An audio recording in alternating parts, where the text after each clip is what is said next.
I'm Jenny from Boswell Book Company, and today's event with author Steve Sheinkin is sponsored by Boswell Book Company, a Wisconsin-owned independent bookshop located on Milwaukee's East Side. If you would like to purchase a copy of Fallout, here we go, at 20% off, just stop in the store, call us on the phone, or use our website, boswellbooks.com. While supplies last, your purchase will include this fabulous matching book plate signed by the author. Teachers, if your students have questions, please type them into the Q&A, and any members of the community who have questions, you may also type them into the Q&A. Steve Sheinkin has been nominated for both the Newbery Award and the National Book Award, and the New York Times says he's made a career of finding extraordinary stories in American history. Steve, we're so pleased that you're here today, and welcome to Wisconsin virtually. Yes, virtually. Thank you. Thanks for that nice introduction. It's good to be here virtually. I'm in upstate New York in my little office where I've been pretty much every day for the last 18 months. You guys can relate to that, I'm sure. And so, yeah, I'm going to talk about my new book, Fallout, which of course I happen to have one right here, and a little bit about what I do and how I got into it. And in order to do that, I'll do what I would normally do at a school. If I were with you guys personally, I would show some pictures. So I'm going to share my screen right now. And here we go. From beginning. And these are some of my last, 8 books, I guess. And it's kind of good to show these because it shows the variety of things that I like to write about. Now, they're all nonfiction, so they're all really totally true stories. But it's a mix of sports stories, civil rights stories, World War II, spy stories, adventure stories. And that's what I love. I love to skip around and do different kinds of things, but I want them all to be really fun, exciting to read, even if the stories themselves are serious and even dark at times. So what's interesting to me when I look back at this kind of body of work is that I never really meant to be a nonfiction writer. I wanted to be a writer of some kind. Certainly when I was in middle school, I did. And that's where I like to start. I like to explain how I got into it and take it from there. How do you get into a job you never meant to have? I think a lot of adults have that, can have that kind of story. So, all right, let's move along here. All right, here's me and my brother. Can you tell which one's me? I hope you can. I mean, it's kind of, the hair is kind of the giveaway here. And you can see that I'm the older one, looking pretty handsome in our suits. I think I was 12 in that picture, maybe about to be 13. And that's when we decided, when we became writers together. We weren't being published, obviously, or anything at that age, but we decided that we would make movies together. And that's the kind of writing I set out to do, nothing to do with history at all. Certainly nothing you would have read in school. And so throughout our years of middle school, high school, into our early 20s, that's really what we did. We were writing scripts and making, at first, little shorts. You know, they were basically comedy sketches that we would videotape, and they were, I've seen some recently, they're not very good, but it was a start. You know, we were just trying things out and finding our way. And I'm going to move quickly through these years. So 10 years have gone by here. You can see that we're the hair is still going strong. And this was in New York, and this was in Austin, Texas, where we were making our first ever movie. And sadly, it turned out to be our last ever movie as well, because it was a total flop. And yeah, it's a strange way to start a career, isn't it? But it's not so unusual. I think everyone who sets out to do something creative and has this kind of experience. We just thought the movie was going to be the greatest thing ever made. And it turned out it wasn't. So here's the first review it ever got. I don't know if you can see my, you probably can see my arrow on screen. Here's the title, A More Perfect Union, from 1995. So we're going way back. And look at the star, this very sad star situation on the bottom, as in 1 out of 5. So the guy hated it. But when you decide to do it, you know this in life, it's not even about making movies. Anytime you do something, there's probably going to be someone there to say something obnoxious about it. And that's just life. In this case, it was depressing and discouraging, but this wasn't why the movie failed really and lost all its money that we put into it. It failed just because wasn't that great. I could admit that now. It took a long time for me to admit that. You can go to this website you've probably heard of called YouTube later and check it out. I just put a trailer up there, and hopefully you'll see that the idea is pretty good. If the execution isn't exactly perfect, there were a lot of good ideas in it though. So I'm not ashamed of it. So check it out. So yeah, I am ashamed of this though, textbooks.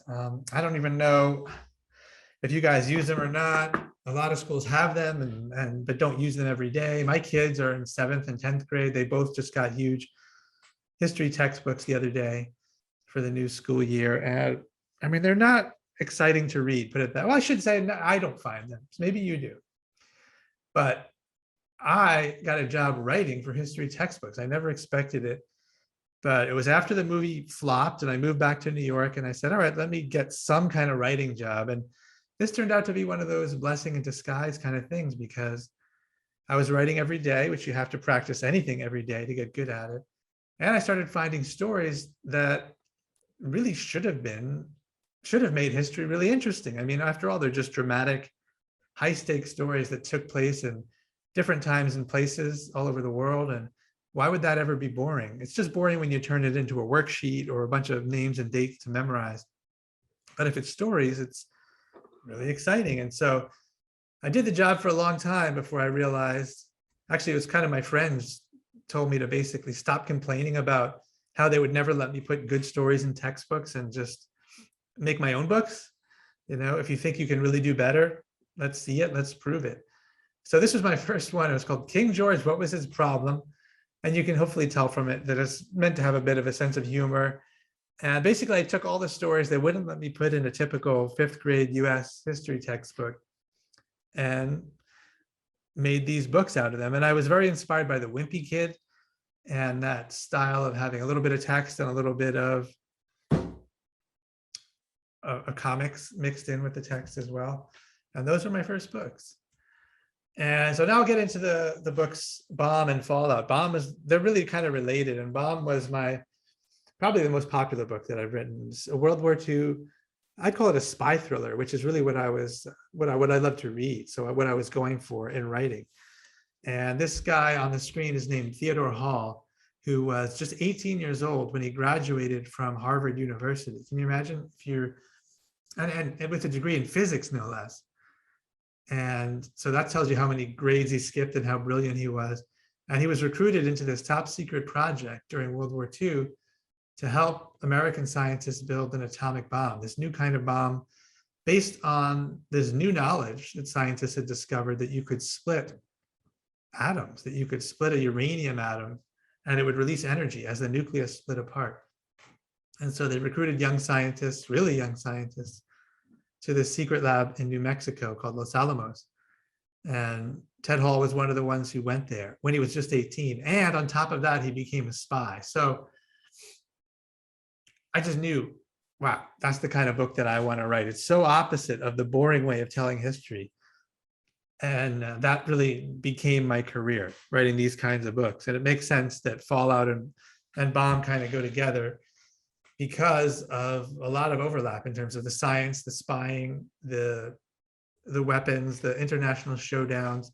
Here's the first ever atomic bomb. It looks like something on a movie set, but maybe not a very high budget movie, right? And this was where they tested this was the bomb they tested in the desert in New Mexico. They built that tower, and inside that little room at the top was this bomb. And yeah, the guy did leave before they tested it, and it worked. This is not a spoiler. This was at the end of World War II, and the bombs were used in Japan at the end of World War II. And that led directly into the Cold War, which is the subject of Fallout. The Cold War, the period of time from the end of World War II until about 1990, when it was the United States and the Soviet Union were the two main powers, only two main powers, great powers, left standing at the end of World War II. We had been allies during the war, but now suddenly we were enemies. And we found out that the Soviets had stolen all our bomb secrets from World War II and made their own bombs. And now we were in this race, this arms race with them. And so it was a really big story that really dominated many decades of history and completely shaped the world we lived in today. But I want to start small. I always want to start with some kind of scene that you would picture or see at the beginning of a movie. And so I do lots and lots of research. When I start a book like this, I might research for 6 months before I even start writing. And I came across this guy, this kid named James Bozard, who was 13 years old when he stumbled into history, quite literally.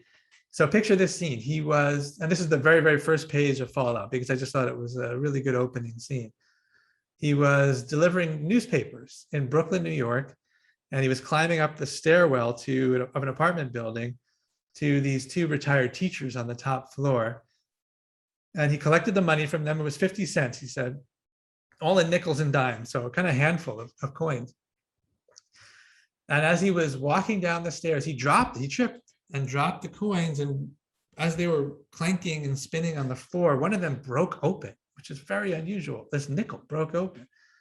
And he bent down and picked it up. You can actually see him in this newspaper picture with the nickel. This is the actual nickel. It wound up in the FBI files. And that is the message that was inside. There was this coded, what looked to be a coded message inside. And this was during the Cold War. And so people were worried in America, were worried about Soviet spies. And he didn't know what it was, but he ended up taking it to the police. And they in turn gave it to the FBI. And the FBI couldn't figure out exactly what it was. They investigated, like, who makes hollow nickels, and they found out nobody does. They went to magic supply stores where magicians would buy stuff, and the people told them, no one would ever go to that trouble to make a hollow nickel, because how could you use that on stage? It's too small the audience wouldn't be able to see it. So they realized this was a genuine Russian spy living in New York City. And it's not too much of a spoiler to give away who it was, because this comes up early in the story. It was this guy named Rudolf Abel. That was not his real name. He was really, really from the Soviet Union. And I love how, he's the guy being arrested. And I love how he does not look like, James Bond or someone you would see in a spy movie. It's just very different. The real life is always so different from what you see in movies. And the Soviets made a stamp for him because they love him. I like that different perspective. I'm always trying to switch perspectives between ours and the Russian and other points of view during the Cold War. And here's Jimmy, a little bit older, as a college student. He got a little certificate and a prize for catching this Russian spy. But it was just a really good way to start the story and to introduce some of the big themes that we're going to go with. And then in my research, this is the kind of thing I get really into when I'm doing my research. I found out there was a second hollow coin story that intersected with that nickel story in a really interesting way. And it's another spy story involving a coin that was hollowed out, which is just really unusual. But from a storytelling standpoint, it makes for a great beginning. And so here's Gary Powers, who was a US Air Force pilot who was recruited into this top secret program to fly a new kind of plane, a spy plane called the U-2. And that's what it looks like on the ground and in the air. And super long wings, super, super lightweight. It had one superpower, which was that it could fly really, really high. And the idea was that it was going to spy on the Soviet Union, just like they sent spies to our cities. We sent airplanes over their territory, which is really an act of war. And we knew that they would react, Soviets that is, very badly to this invasion. But the theory was that the plane could fly so high that it could never be shot down. Now, you've probably guessed that that's not how the story actually went, because things don't usually go to plan in this kind of a story. And Powers was worried about that. This pilot was very worried, and especially was worried when they gave him a hollow coin, which to me is incredible that this just coincidentally another hollow coin. This was actually it, this silver dollar from 1922, does it say? The story takes place in 1960, but the story, this coin was hollowed out, and inside was a needle which had on its tip a really, really deadly toxin. And this is very hardcore, but the idea was that if you get shot down, not that you're going to, because of course you won't, they told him, but if you do, you might want to break open the coin and use this pin on yourself, because that way they can't question you or torture you or imprison you, and you'll never give away any secrets. So that's kind of harsh. But what was really interesting in doing the research, I get really into this stuff, and I talked to his son, Power's son. He's not alive anymore, but the son is, and he gave me a replica version of the coin. So it looks like a pretty normal silver dollar. And then you could break it open, which I'll try to do. Not working. It worked. Okay. So yeah, now it breaks in two halves. I don't have a poison pin on the inside for obvious reasons, but it just gives you an idea of what it might be like to carry that thing with you and make a snap decision about whether or not to use it. And all right, so why is it so high stakes? This is a spy story, but the reason it's so high stakes is because it's the Cold War, because at the time people were very concerned that this was all lead to World War III, that the World War III would be fought between the US and the Soviet Union, and it would be fought with a new kind of bomb, these super bombs, what they called them, hydrogen bomb. During World War II, the US built a fission bomb. They realized you could split atoms to release energy and create a bomb out of that. And they also realized at the same time, you could go much, much further and make what they called a fusion bomb. They called it a super bomb. They didn't even know if it were possible, but it seemed theoretically possible if you could kind of recreate the conditions that exist inside the sun or star, which is fusion of light atoms. The pressure and temperature is so high that these atoms are fused together, and that also releases a tremendous amount of energy. This is what gives the sun its light and heat. And could you put that inside a bomb? Also, is that a good idea? That's a whole separate question. But scientists, American scientists thought of it, Russian scientists thought of it. It was, if you were in that world of theoretical physics, it was an obvious idea. And so the American point of view was, well, they're going to do it, so we better do it. And of course, the Soviets were thinking the exact same thing.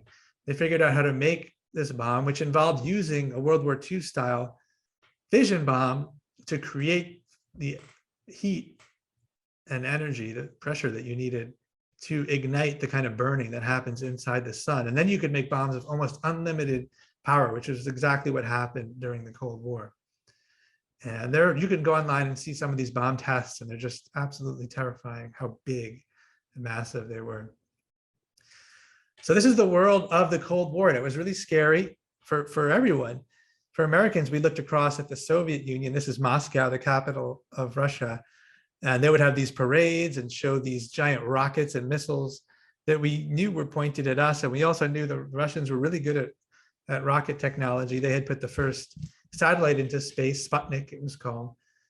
And so that they could theoretically use those same rockets to come after us. And it led to a lot of weird and even creepy things on American TV at the time. The government wanted to prepare people for what could be the next World War. And it would be very different from the last two. So they set up these mannequins in houses in deserts. I just think this is so creepy. Here's one, here's another. They're having a dinner party. And then they would, on television, blow up a, quote, small atomic bomb just to see what would happen. And then show the pictures afterwards and kind of warn you to get ready, to make a shelter so that this doesn't happen to you. And if you look back at magazines at the time, they were filled with ideas for building shelters, whether you live in a city or the country or suburbs, you can figure out some way to hide away from the fallout. One of the reasons that was a good name for this book is that's what people were afraid of. It was obviously the blast of the bomb was devastating, but it was the poison, the radioactive fallout, which would be in the air for about 2 weeks after a bomb landed. And so the idea of a shelter was to hide away for a couple of weeks until the air was breathable. I mean, the whole atmosphere might be poisoned at that point, but the theory was you could live underground for a while. And the pictures I think, are just more scary than helpful. I mean, yeah, okay, there's a cross section. They're also almost darkly funny. There's always a family like this. The mother is always making a bed. It just has these kind of sexist themes through it. The dad seems to be lighting a cigarette in that one. Can you see that? Am I misreading that picture? And they look kind of happy. They have the the ping pong in case, for when they get out after World War III, they can play ping pong. And that's the world of the story. So from a storytelling standpoint, it's a lot to work with because you've got this fear and this march toward what feels like a march toward a devastating and final world war. And also from a storytelling standpoint, you have this incredible villain from our American point of view, Nikita Khrushchev, who was the premier, the leader of the Soviet Union in the mid-50s through the early 1960s. Here he is in that black and white photo with Fidel Castro, who was the communist leader of Cuba, and that plays a big role in the story as well. So he just looks like a scary guy from our point of view, and you can see Time magazine with a big atom bomb exploding behind him. He famously declared, "We will bury you," to Americans and our allies. And he would later claim he didn't mean literally bury you. He was just kind of saying our system, our communist system, is better than your democratic system, and we will eventually win the Cold War. But Americans took it very literally. I wasn't alive at this point, but you can really see the fear and understand it that people lived with. Because these things just kept happening in the news, or we think news is intense today, but I think it was even more so in this period of time, right when my book is set in the early 1960s. The Soviets won another step in the space race to put the first man into space. And there is one live person in this picture, and that's him. And then one mannequin. The Soviets sent up this mannequin. They named him Ivan Ivanovich, and they went to really big trouble to make him look really lifelike, which I just think is great. It's in the Smithsonian now. I wish I could see you guys, because I would ask, has anyone been to the Air and Space Museum, which I'm sure a couple of hands would go up for. But yeah, you'll see that if you go there. And they proved that their rockets were ready to go. This race came down to just a couple of weeks. The Americans were also really ready to send a rocket into space with a person in it. Of course, we didn't know, at that time, 50% of these rockets blew up on the launch pad. So it was incredibly risky. But here he is, Yuri Gagarin, who was a Soviet fighter pilot who became the first human being to fly into space. And in the midst of these high stakes and scary stories, I like to throw in a little funny stories too. Like this was Pushinka, a puppy that Khrushchev gave to John Kennedy in 1961 as a present, but also a poke in the eye, because this is related to the space race too. She was the puppy of one of the Soviet dogs that had gone into space and come home. And so it was kind of a reminder of who was winning this space race. And Kennedy was so worried and justifiably scared and even paranoid about what the Russians were up to, that he had the dog checked for listening devices to see if it might be a spy, a way of getting a spy literally into the White House. And it wasn't, it was just a puppy, and she moved in. So that's a nice little story. And I throw in lots of other stories. I won't tell them all now because I want to get to some questions and answers. So start thinking of questions or even typing them in. Spy stories, this woman, I love how spy stories in real life are, I feel, more interesting than in the movies, but also unexpected. This woman named Janet Chisholm, part of the reason she got away with being a spy is because people just didn't expect spies to look like this. But she was a British woman who worked for MI6, which is the British, roughly equivalent of the CIA. And she was stationed with her husband in Moscow and with her kids. And she would go around to a Moscow park like this, and she could meet this Russian, it was a high-level intelligence officer who was actually offering information to the British and Americans. And it was incredibly valuable, but it was also really hard to physically get stuff from him. And she took on this very, very dangerous job of being the courier, of meeting him in places like a park. And the advantage she had was that she could stroll around with her kids and meet him. And it looked really innocent because he could give her something that looked like a present for the kids. And inside could be little mini rolls of film. And this is how we found out a lot about the inner workings of the Soviet missile program and exactly what they had and how powerful they were. It all came through her. And the Berlin Wall, which really became the symbol of the Cold War. This was a wall straight through the city, the German city of Berlin, and it separated the city into the eastern half, which was communist, and the western half, which was the free side that the US supported.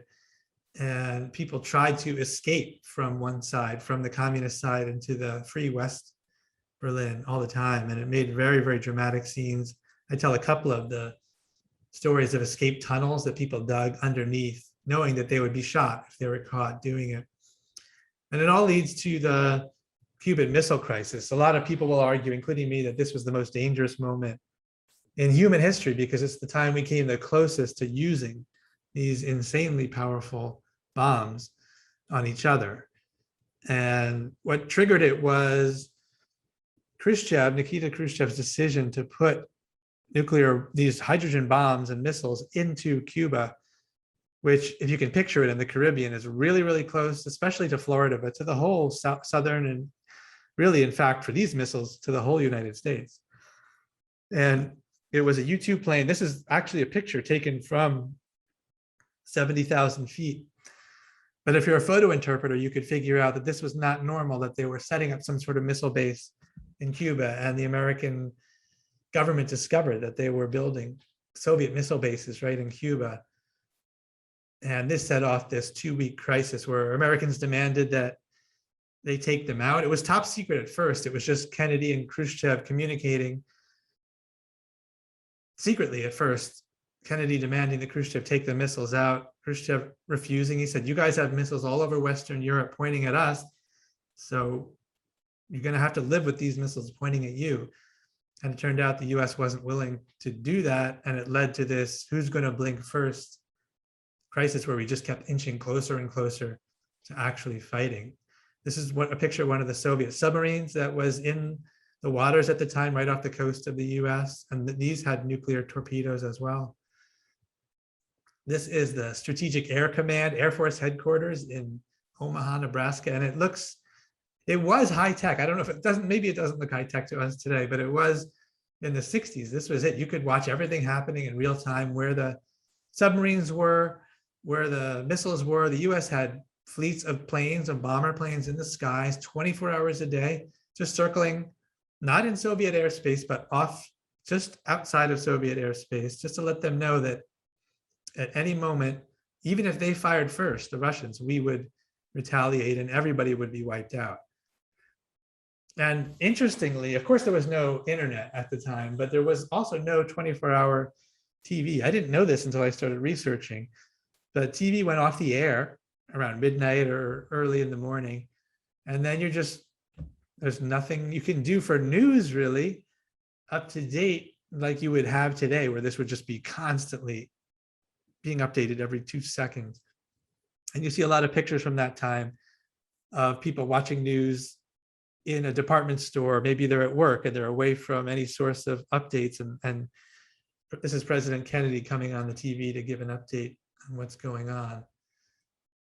And people just also saw it all over the country. The country was on high alert.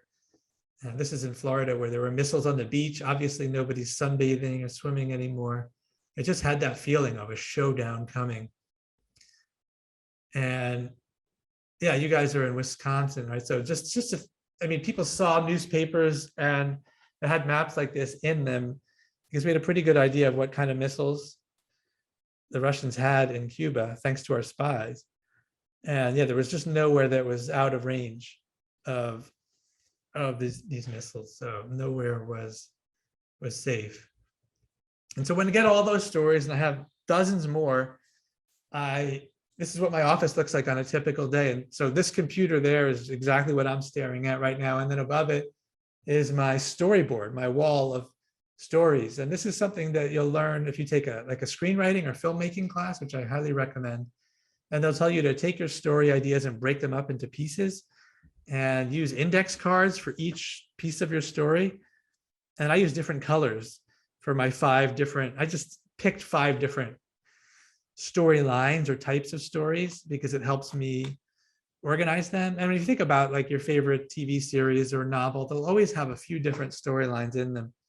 And so it helps it as the writer, when you're organizing it, to be able to color code all that stuff. Of course, you could do this on a computer, but it helps me a lot to be able to visualize it and to work on one piece at a time. And it's also like a puzzle. I could move things around, and if something's not working, I could take it out or put something else in, and until it kind of flows. And you could just sort of watch it. You could sort of look up at the screen if you get stuck, and just kind of see, oh, this happens, and that leads to that, and that leads to that. These white cards up here are just the chapter titles. So it kind of keeps me focused as I go through. So I'm going to stop sharing now and jump in with questions. I have lots more pictures and stories to tell, but I'll work those into the Q&A as we go along. Okay, I have a question here from Lisa who wants to know, what was the movie budget? Oh, I'm so glad you asked that, because sometimes I say it and I don't think I did today. All right, I wish I could ask you, Lisa, or type it. If is Lisa out of computer? Take a guess, or at least think of your guess, and I'll tell you. Because we thought it was going to be about $30,000, and it ended up being about 40. I would love to know if that was even in the ballpark of what you thought, because now, I don't know, you could do it on your phone and it would probably look just as good. But that's on the one hand, it's a tiny amount of money for a movie, but on the other hand, it's a huge amount of money for us who didn't have anywhere near that much. So we came up with the incredibly stupid idea of applying for credit cards, which was really easy. I don't recommend it, but it's really easy to get them at least. And then you could just spend a bunch of money that you don't have, which is not a good idea. So that's how we made our movie. And we really thought, I guess naively, definitely, that it was okay because it was just going to be this great success and we would pay back our debts, with all the money we made from our movie, which did not turn out to be, sadly, how it worked out. Yeah, Lisa is a teacher at Templeton Middle School in Sussex. So thank you for that question from Sussex. Yeah, that's a really good question. And so when you ask a question, put the name of your school so we know who to give a shout out to. And I have a question. I'm wondering if you've ever been to Russia, and if not, would you like to go, and what would you like to see? Yeah, definitely. I haven't been, and normally I would do a lot of traveling, though I didn't get to go, like for instance, for a book like Bomb, I didn't get to go to everywhere in there because I just can't. I don't have the time or money really to do it. But this book was researched almost entirely in 2020. We all know what happened that year, and so I just didn't travel at all, even to local archives. I mean, by local, I mean, to Boston or Washington, D.C., close places that I could drive to from where I am. And I just didn't get to go anywhere. It was very frustrating. I really wanted to go to Berlin.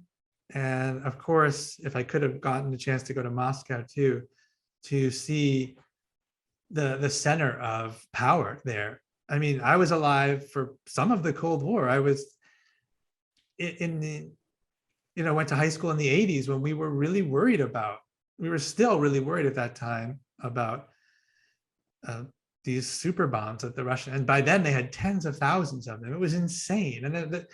And grown-ups would tell us, well, don't worry because they'll never use them because they're afraid we'll use ours on them. And that just seemed crazy to me, because then we'd all just be dead, obviously. And so I remember having that fear and thinking of Moscow as the center of power that was really scary. And it's a very dramatic looking place too. So that's where I would have wanted to go. So one of our friends from St. Robert's School in Shorewood would like to know, did you make any other movies after the one that flopped? Yeah. Hey, thanks for nothing for asking that. But no, that's a good question. It's a great question. It is. No, the short answer is no, but we plan to. We had other scripts that we worked on together that never got made, but we planned to, and then he went back. Someone always asks me, what did your brother do after that? I don't know if that's in the questions, but that almost always comes up. It's not, but we'd love to know. He decided to go back to school and be a proper grown-up, basically. He went back and got an MBA, a master's in business. And it's just so different. I looked at that for 5 seconds, said, I don't want to do that. That just sounds, I don't know, it doesn't sound like me. So that's when I got this job writing for a textbook company. I moved at that point from Austin to New York City and got this. I had a lot of other crummy jobs in between. And I got this job that I never meant to have, writing textbooks. And all the while I was thinking, yeah, I'm going to make more movies. Of course, that's my whole goal in life. so I was writing other scripts. And then I got into writing these books, which I think would make great movies. So hopefully, in a weird way, there's like this full circle thing where I can get back into it again. Okay, so Carolina from St. Robert's School would like to know, what's your favorite book that you wrote? And that's really tough.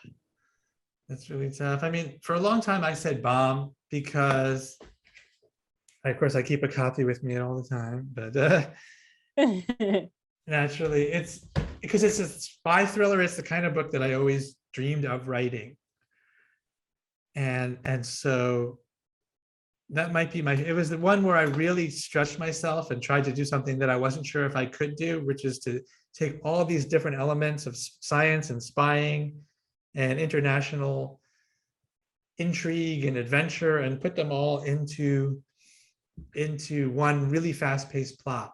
And it seemed scary to me because I didn't really know how to do that. But it really worked, and it became kind of a blueprint for me to do other stories, and it led definitely directly to Fallout, which is brand new. It just came out exactly a week ago. Yeah, and we have plenty of copies of Fallout and Okay. of Bomb in the bookstore. And Carl wants to know, how long have you been a writer? Well, that's kind of what I was talking about in that picture when I showed me is the adorable 7th grader. As I think I was a writer back then because we were writing, that counts. You don't have to be a published author. I'm sure a lot of you guys are writers. And I'd love to ask, how many of you are working on your own stories or your own comics, and I'm sure a bunch of you are. So I think of it from about that age. And like I said, at that time, I wasn't definitely not thinking about books or getting published. I was really, really focused on writing little scripts that then we would film for little short movies. So Mia was wondering, what inspired you to be a writer? Yeah, I've thought about that because there was no one obvious moment where I just decided to do it. So I've had to think about it kind of looking backward through time and try to figure that out. I think it was largely good teachers. Believe it or not, you guys, you're going to remember things that your teachers, 40 years from now, you're going to be telling stories of things that your teachers told you that inspired you or helped determine what you wanted to do. I had some teachers who were really good storytellers, and that really inspired me. And also it was just something that I sensed that I was both really enjoyed and might have some ability to do. I wasn't sure, but in those days when I was in middle school, I loved to draw comics, and I would draw comics and write stories about funny things that happened in school and kind of draw caricatures of teachers, which can be kind of dangerous because when they see them, they might or might not find them funny. I had one biology teacher who saw one of my comics that kids loved, but then he really objected to it because he claimed I made him too bald, which I really did, by the way. But that's what inspired me, because just that reaction, like I was definitely not a theater person. I wasn't a performer. I didn't like to be the center of attention, but I did like that reaction when people would read something of mine and laugh. And I think that's really what got me hooked on it. Well, we call those graphic novels now, and they're super Yes. popular. I know graphic novel, that term hadn't been invented, but yeah, I know there's some of the best stuff now. Yeah, Sure. exactly. This is a good question, but it's a toughie. Elliot from St. Robert's asks, what's your favorite moment in history? That is tough, and it's pretty much impossible to just pick one. The one that I most wanted to get into textbooks was the story of Benedict Arnold, the American hero / traitor. I just think if you had to pick just one story, that might be the single best story in all of American history. That's obviously subjective, but it just has everything. Here's this kid who's determined to make his name in the world, and he becomes this great hero, and then commits this incredible act of treason. So he had this incredible rise and fall with all the action, adventure, and spying and romance and battle scenes and everything in it. So that's what I think of when I think of if I could go back and see some moment in that story. That might be my first choice, just because it's so over the top. Okay. Which book was the hardest to write? That's Axel from St. Roberts. That's a really good question, Axel, because it's the answer is surprising. It's the very first one. Each one is hard, I mean, in different ways. I find first draft to be really hard. Maybe we'll come back to that theme in a minute, but the hardest one to write overall was that very first one called King George. What was his problem? Which was the shortest book I ever wrote, probably, but I had no idea what I was doing. I just had a collection of stories that they wouldn't let me put in textbooks. And I knew I wanted to make it into a book, but I didn't know how. And now I have this system, which is very, very similar to what you guys probably do in school, where I have an idea. Sometimes it's an assignment for you, maybe, or maybe you get to come up with your own idea. But from that point, it's exactly what I do. You do some research, some reading, you take notes, make an outline, do a first draft, and then get some feedback on that draft and do revisions. And so I have this kind of, what is that, 7-step process that maybe takes 1.5 years or 2 years each time. But that first one probably took 8 years because I had no idea what I was doing. I was just doing it all out of order. And so I would write it, but it wasn't really, I hadn't really done enough research and had to go back and do things over. So Henry from St. Roberts wants to know, did you ever visit the site of the Soviet satellite landing in Wisconsin? No. Tell me more. I wish I could. I started to act like you were in the room with me. I was going to say, tell me more about it.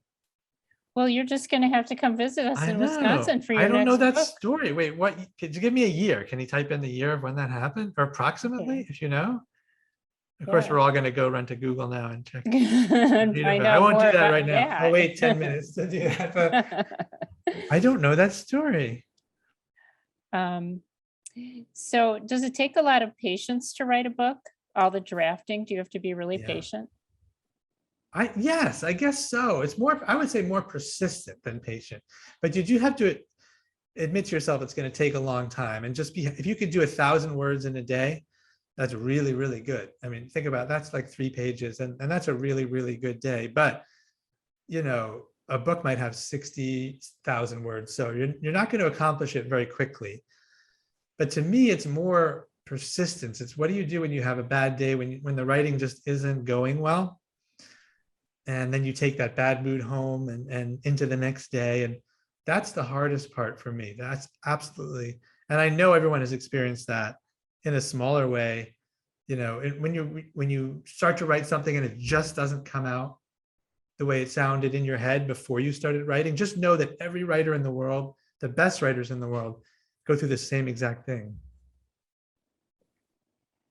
Okay, so Pat wants to know, how many rough drafts does it take you to finish a book?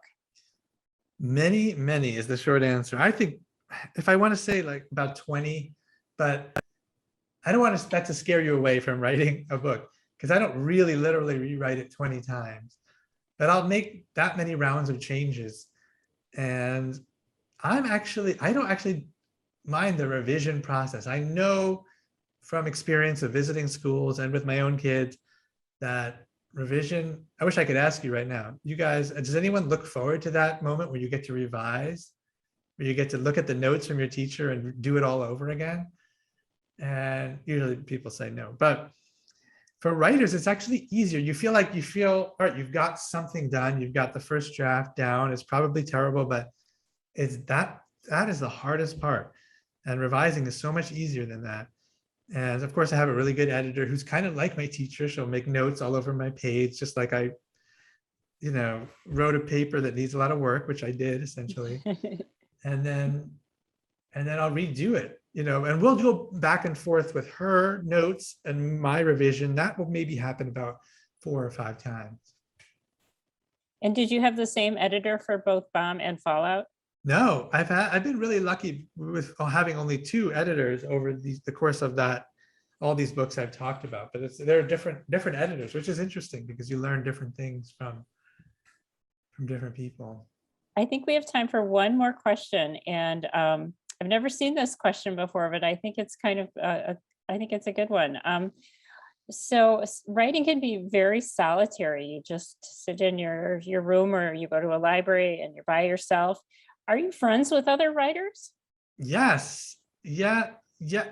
But I haven't seen anybody in a really long time. Uh, but in normal days, I am friends with a lot of other writers and I see them all the time at conferences and book festivals and things like that. And so during this pandemic time, what I've done is I've started a game show, a book game show. You can go to YouTube and put in author fan face off.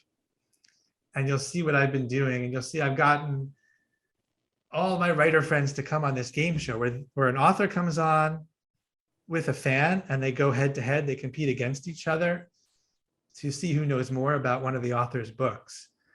And I think you'll be amazed if you look at it at some of the authors that I've had on. Lots of really famous writers have come on author fan face off. And by the way, if any of not you author friend, author fan.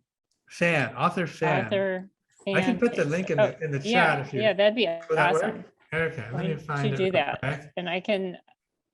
And if anyone, by the way, wants to, if you check it out and you want to be on the show, let me know because we're starting a second season right now. Oh, doesn't that sound like fun? Yeah, absolutely. And you get to pick. You can kind of pick the author who you'd like to challenge.